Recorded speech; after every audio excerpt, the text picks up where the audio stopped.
Welcome to the Dairy News and Views podcast, a production of the Iowa State University Extension and Outreach Dairy Team. Our podcast covers current educational, research, and industry tools available for your operation to manage healthy cows and calves while producing the highest quality dairy products.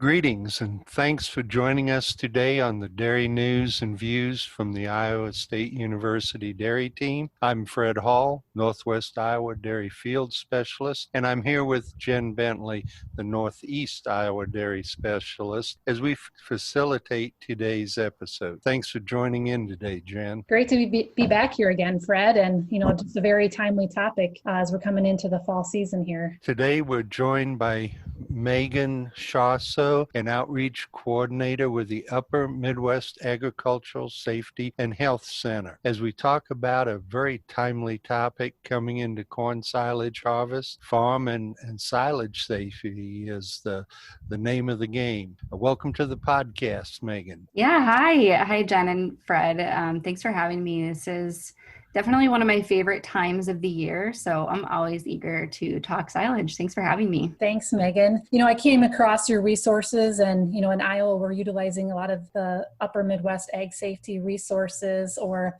I guess the short version, UMASH, right?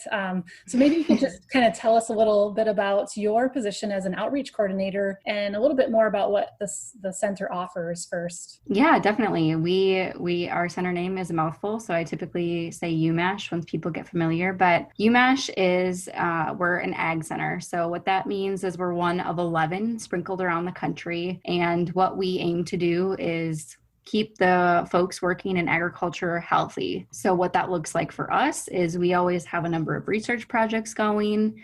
And then we also have our outreach program, which is where I do a lot of my heavy hitting. So doing things like talking with the ISU dairy team.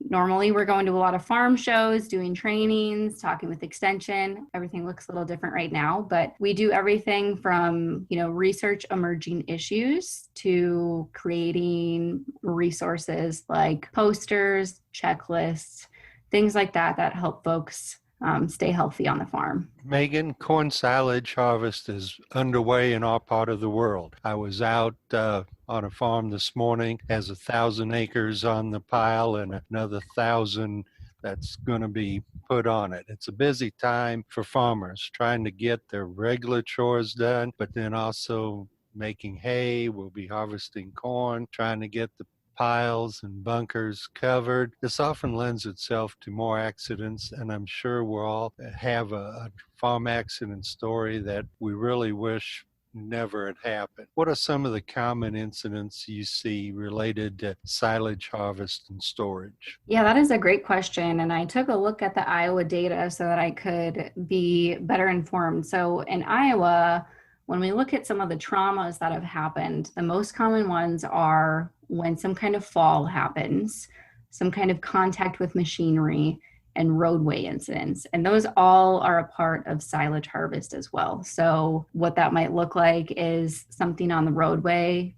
Roads are busier and there's increase in traffic when we're doing silage harvest, right? So folks might be fatigued. There might not be all the markings we need. There are also things like tractor rollovers can be fairly common in silage harvest. So the piles themselves are steep, but if you think about even the geography, I know Northeast Iowa is fairly hilly. Rollovers are not unheard of. And we'll get into that a little bit more later. There's a lot of moving parts happening. So PTO incidents, things moving either on other parts of the machinery. And then the further along you get in the process, we see things like falls or avalanches. There's silo gas, which most folks are at least somewhat familiar with. And then also some other respiratory things like molds that are going to be happening during this process. So that's a lot of what's going to be happening during silage harvest. There are a lot of fairly straightforward activities we can be talking about to keep the people healthy, because when we think about the most valuable assets on the farm, people usually start naming off, like this building, this piece of equipment, but really it's the people. So we're here to talk about how we keep the people healthy and safe. Yeah, that's a great comment, Megan. Think about the corn silage harvest, and we're so focused on making sure we get the moisture right, we got it packed right, and it's a good high quality product for our cows, but really thinking about the overall picture of those people that are working on the farm, and just that overall concept of making silage on the farm, right? It's just one of those day-to-day activities that we utilize every day with feeding it, working with the bunkers and bags, but they all come with those unique hazards, like you said, like the silo gas, the dust, molds, avalanches, fall, all those things are just lot to think about. So maybe first we could start with those gases. During the silage fermentation process, a lot of lethal gases are produced, and especially in those confined areas, that's really where those things get exposed. So what are some precautions that farmers should take during the harvesting and ensiling process to keep everybody safe? Yeah, silage gas is a really important topic, and it can be kind of a sciencey technical one. So I try really hard to kind of boil things down, but most folks are familiar with what silage gas is. So it's nitric oxide. There's also carbon dioxide produced, but we do a little better as humans with that gas. But nitric oxide is, it's the really deadly one. So it can be yellowish brown, smell like bleach. It's a byproduct of the fermentation that's happening. So, it's inevitable. There are ways to reduce it, but it's likely going to be occurring. Folks sometimes will talk about, they'll just have general lung irritation, and that can be a sign that you've had sort of an acute exposure to silage gas. And while it may not seem immediately detrimental, it's still really important to get checked out, because what that silage gas does is it kind of erodes at actual tissue, which is, pretty nasty. It also can be immediately deadly. So sometimes we'll see these really unfortunate incidents where in silos, especially, one person goes down and then you see kind of a trail of people trying to rescue them as well. It's a heavier gas. So people have, there have been stories where someone bent over to pick up a tool and they were fine. But then once they got, their inhalation down lower, sometimes, they'll go down. So those are a couple of the properties that are just important to keep in mind, is that it's heavier. So if you're in a silo, it'll be lower. And sometimes you'll see it, if you have one of those doors open, you might see it coming out. There are preventative pieces that can be done around silage gas. So we're past this point, but doing anything to reduce high nitrates in corn will help have lower amounts.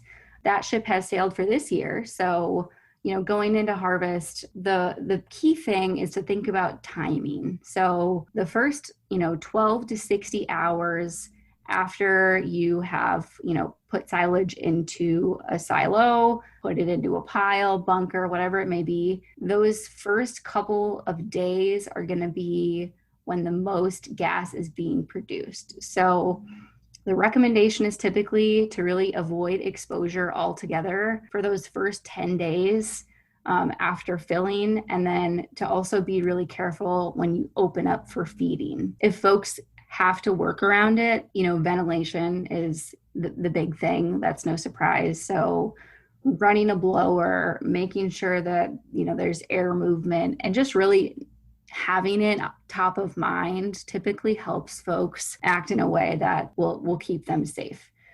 The challenging thing with silage gas is that the only protective equipment is going to be a scuba, but not underwater. So self-contained breathing apparatus. And that's not equipment that most of us are going to have.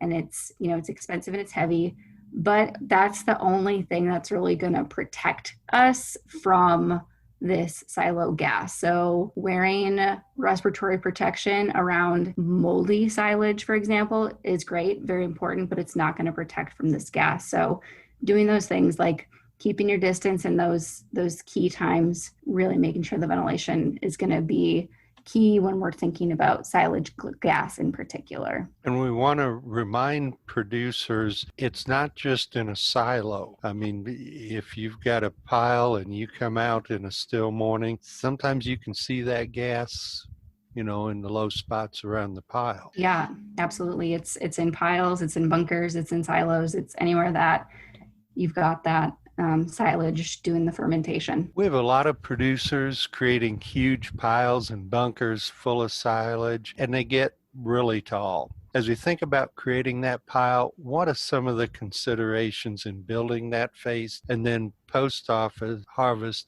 as we're feeding out of it to do it safely? Yeah, they're more and more common, right? Is to see these bunkers and the piles, but there are definitely ways to be doing it safely. So, not everybody loves math, but the ratio typically recommended is that 1-to-3 ratio. So for every 1 foot high, 3 feet wide. So, a 10-foot high pile should be 30 feet on each side. That's kind of simple math.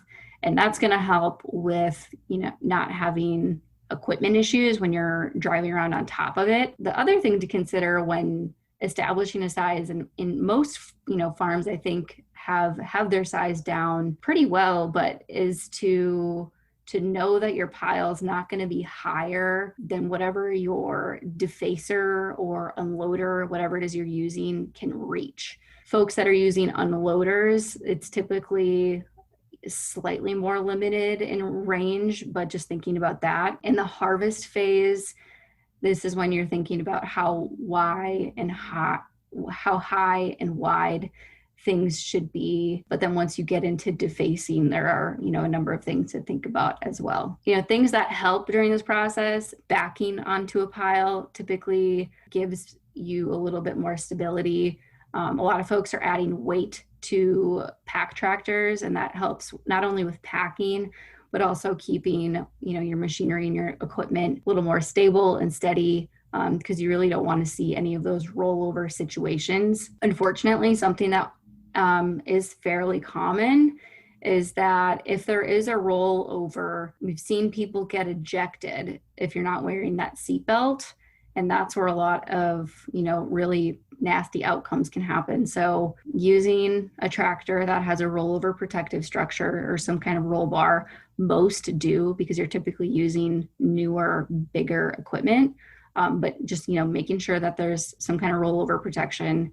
And then along with that, the seatbelt is really important, especially when you're doing anything that might be tippy. I think those are really the key things around, the bunker and the pile. There are definitely some tips that we can talk about specific to just harvest in general, but those will really help with some of the nastier things that can happen. As we're pulling the silage off of the pile of the pit, is there kind of a rule of thumb that this is a danger area? We need to make sure people in a collect pile is kind of farther away? Yeah, there's a good, kind of rule of thumb, basically. So once you start defacing, so say 3 times away from the edge as it is high, that is because avalanches are pretty unpredictable and they're not necessarily preventable. So we don't know when an avalanche might happen. There are activities we can do to try to prevent them, but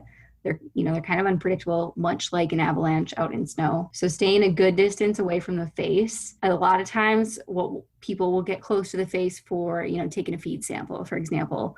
So taking feed samples, out of a bucket, for example, once that feed's come off is really important. And if you're up on that pile, again, just staying away from the face. We have seen, there have been fatalities in piles as small as like 10 to 13 feet high, which, we're seeing much bigger piles than that out on the landscape.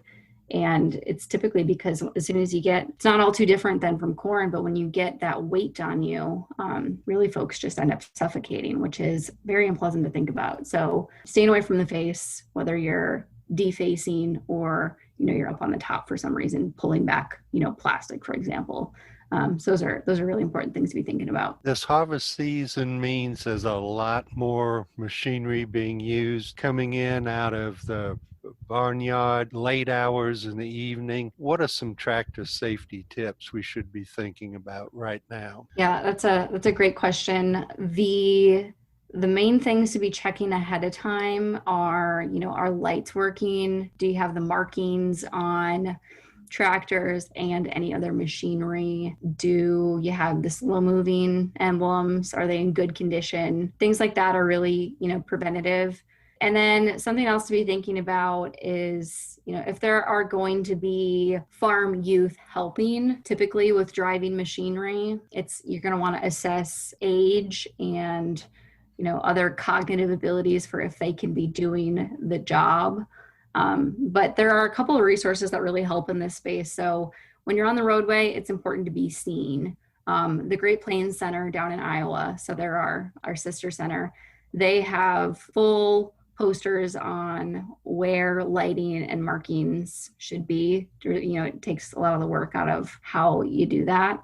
And that's really going to help. But yeah, a lot of incidents that happen are, just happening on the roadway because there's an increase in traffic. Folks aren't always paying enough attention, whether it's the farm driver or other folks on the roadway. And obviously fatigue really plays into stuff like this. So, when possible, making sure that folks get breaks, staying hydrated, just kind of the basic stuff, because I don't remember the numbers right off the top of my head, but once you've been awake for, even 18 to 24 hours, it's like having an illegal blood alcohol level. So, it does affect us cognitively, and sometimes it's, not avoidable, but taking those breaks and things into consideration as well. Yeah, those are good points to remember. Kind of tying into that is, talking about communication, because, anytime we're working long hours, we're in the tractor, and, how are we communicating with other people, tell them where we are on the road or in the field. Kind of tools or tips should we consider when, just trying to open up those lines of communication with other people working on the farm? Yeah, that's a great question. There's a really interesting process that happened with surgeons in the US, where they started having a quick check-in before surgeries, and it decreased poor outcomes really significantly. And that same thing applies with the farm. So, maybe ahead of when everything really starts up, you have a check-in, and you can talk about things other than safety. It can be like, here's what the plan is, here's where the fields are, this is what the order is. Talk about your agronomic things if you're using any additional products. And then also be talking about, what are some of these safety messages? So having folks in high-vis clothing is a big one. We see it at farm cooperatives and retailers all the time. It's a great idea for the farm too. I have a high-vis vest. It was, I don't know, $8 or $10, and I use it on the farm and when running. So that's an easy one. Something that's really easy is running through a checklist. So us at UMASH, we've created a number of those. So it takes a little bit of the guesswork out of it for folks, and it just gets you thinking about, okay, what is the hazard area, so that when you're working around it, you're cognitive, you're thinking about that. Other things are, posting signs, especially for farms. If you have perhaps employees, visitors, children, family that's not as familiar with the farm, if you have signage posted, it can really go a long way. And even if it's something that says like high traffic area, or if you're having something around the storage facilities, if it's a silo, it might be like silo gas, deadly. You could have something very similar, perhaps by a bunker too. So those are a couple of straightforward communication ideas. So things like checklists, posters, having a meeting or a huddle, whatever you want to call it, during, that meeting or huddle, you can kind of knock out a few things. Just getting everybody acquainted and on the same page really goes a long way in, changing some of those outcomes. So that's typically what we're, recommending and encouraging folks to be doing. And like I said, a lot of the work has been done. So if someone's unsure of what to talk about, run through the checklist. It's already been made. And it's also something that, some insurance folks really love to see. So something you can be thinking about sort of year round. When I go onto dairy farms and they have their weekly meetings, with their veterinarian, their nutritionist, and the herd manager, and they're kind of talking about what's happening on the farm and updating themselves on what's going on. This, the same concept applies out in the field, right? All those things that you mentioned, the checklist and kind of walking through those steps, I think are pretty critical. And like you said, the tools are there and available for them to use. So yeah, absolutely. good way to implement that. Yeah, kind of going back to the youth again. I know you mentioned that a little bit with the tractor safety. We do have family farms, or over 99% of our farms are family owned. So all kinds of ages of people on the farm, and during this time of the COVID-19, there's probably more kids at home more often during this time of year than typical. So we have to think about tractors, ATV, and that harvesting equipment coming in and out. I just think about my own kids. They think being on the farm is an exciting time. They want to be right in the in the thick of things, getting in the tractor, and but it can really lend itself to some very dangerous situations. So what are some things that you've been talking about for youth safety? Yeah, and that's true. Way more kids are home and may continue to be home even during the school year. So it's something really important to be talking about right now. Dovetail off of the communication piece, something that's important is just talking to kids about what it is that's happening, so that there's, not some kind of mysterious black box, because, kids are very curious. Like, they're going to want to explore, they're going to want to find out. So, if it's, we're talking about silage harvest, so talking about, there's going to be a lot of activity, a lot of tractors, things moving, it might be happening at night, just talking through like all those things that are happening, so that, they may understand why they're perhaps not involved in the process. But especially with silage harvest, a lot of these jobs are not going to be ideal for little kids. I'm a grown-up farm kid myself. I think it's the best way to grow up. This one in particular is a little more high hazard. So something that I use a lot, they're called the Ag Youth Work Guidelines. And these are on cultivatesafety.org. And these really take the guesswork out of what age kids should be when they're doing certain jobs. Something that's challenging is that kids get very smart and very able very quick, and it might seem like they're ready to do a job, but cognitively, maybe it's not a great idea. With a lot of the activities happening with silage harvest, so, think about things like driving a tractor, hooking up equipment, any of those activities, a lot of those are going to be at least 14 plus age jobs.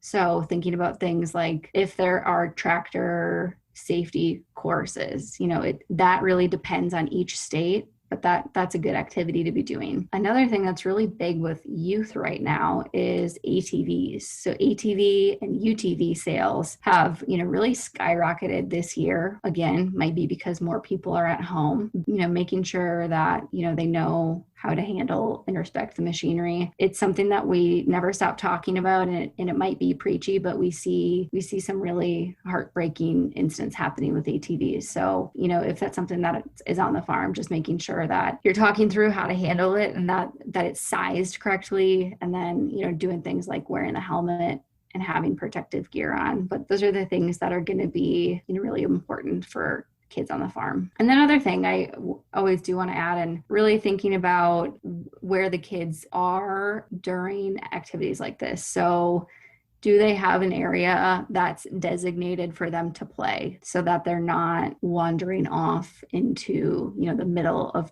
all of the happenings? And thinking about also having extra riders inside of machinery can be really dangerous for these little kids. So thinking about that as well. One of the concepts for safety on the farm is considering a hierarchy as a way to thinking about a steady, healthy harvest. Walk us through this thought process. Yeah, and this comes out of, it sounds academic, so it's called the hierarchy of controls. I really like this tool because it helps me think through, for any given job, how might I do it in the best way? So let's go ahead and use, working around a pile, avoiding silo gas specifically. So we're going to be, maybe we're opening it up to start feeding for the first time. The first piece in this hierarchy of controls is elimination. So is there a way that we can eliminate being exposed to silo gas or silage gas at all? With a job like this, you're still going to have to open up, start feeding. You can't avoid that. So making sure that it's a breezy day,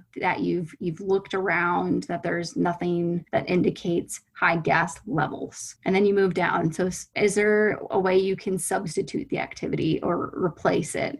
With this one, not really. You're going to have to open it up. You're going to have to do the job, but there are ways that you can do it differently, perhaps. So then we move into engineering controls. So that might be something like, putting distance between yourself and the gas. And then all the way down to like an administrative control. That might just be like, you put a sign up and you talk to everybody about what the hazard is so that someone doesn't blindly walk into silage gas. And then the last resort is always personal protective equipment or PPE. So we use a lot of PPE on the farm, obviously, and it keeps folks healthy and safe, but it really should be a last resort. So with silo gas or silage gas, the PPE is not going to be ideal. So thinking about some of those other opportunities, like putting up signs, having that team huddle, talking to everybody on the farm, and just having a plan and running through a checklist. Those are going to be just a little further upstream. And any of those upstream activities are going to be ideal for keeping folks safe. Yeah, that's an interesting way to think about that. And Fred, we could probably use that in a lot of our other concepts of dairy herd management, don't you think? Absolutely. I think that protocol considerations is we maybe do it without thinking, but if we were conscious about it, I think that'd help out a lot of situations. Yeah, a phrase we use a lot, and we borrowed this from our friends in Canada, but it's just called Stop, Think, Act. And we have posters that we can mail people with this on it. But, we kind of just post them up all over the farm.